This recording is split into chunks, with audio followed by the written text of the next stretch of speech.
Hello everyone and welcome back to my channel. Today in looking at how to crochet the V-stitch, I have a chain of 31 chains, and so basically for doing that you want to chain whenever you need in multiples of 3 plus 7, hence why I have 31.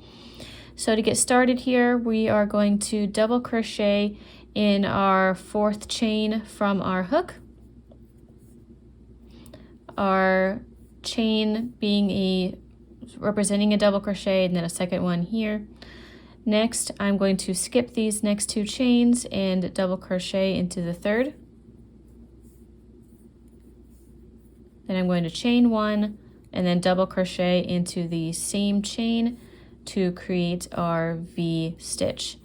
Just to show that again, skip 2, double crochet, chain, double crochet in the same one, and you're just going to keep following that pattern until you get to the last chains on your foundation chain. Alright, so once you have 2 chain stitches remaining, you are just going to double crochet into the next 2 stitches,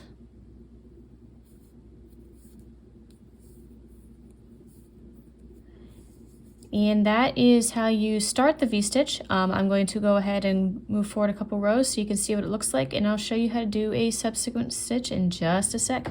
Alright, so here's 3 rows of our V-stitch here, so this is what it looks like. So to do subsequent rows, I have, as I mentioned, our chain 3 and turn, and what we are going to do is double crochet into the next stitch with the chain serving as our first double crochet to give 2, and then we're going to do our V-stitch in the openings created by the previous row's V-stitches.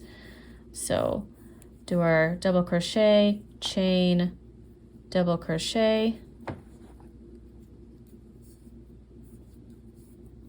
and then go into our next V-stitch and just keep repeating that to the very end. Coming to the end of your row, you are going to then double crochet in the last 2 stitches, which includes the chain stitch from your previous row. And so that is the gist of how to do the V-stitch.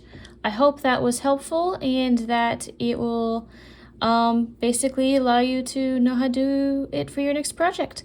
Thank you for watching. Please like and subscribe for more content, and I'll see you for the next video. Bye guys.